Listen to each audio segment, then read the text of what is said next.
by Sahil Sunny. DJ Kanchan Raj, Muzaffarpur.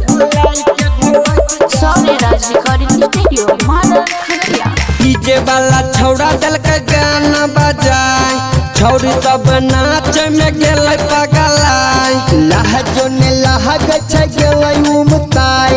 केना कहियो बोला साहिल भाई छौड़िया में सट जा लाई के घोलट जा जल्दी से काम क्या के वही जैसे होट जा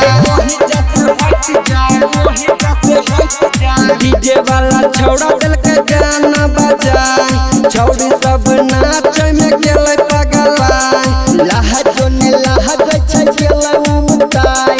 केना कहियो बोला साहिल भाई छौड़िया में सट जा लाई के घोलट जा जल्दी से काम क्या के वही जैसे होट जा Singing by Pawan Bihari. DJ Kanchan Raj, Muzaffarpur. चढ़ल छै जवान ने नाश करहो गोदी में उठाई के टाइम पास करहो लाग छै एकर लुटाई जेतै धान सब छौरा के पगलाई गेलै मन छौरिया में सट जा लाई के घोलट जा जल्दी से काम क्या के वही जैसे हट जा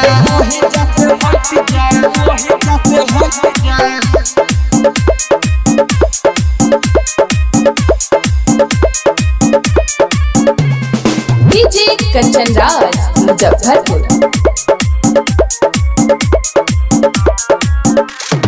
नहचै में छौरी दिल के लहंगा उठाई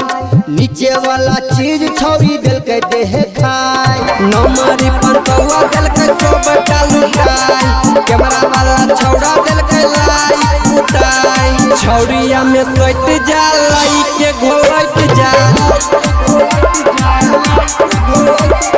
जल्दी से काम क्या के वही जैसे हट जा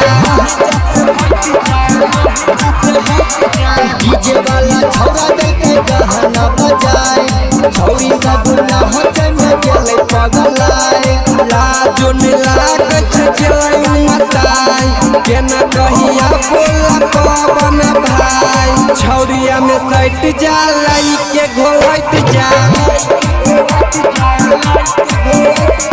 जल्दी से काम क्या के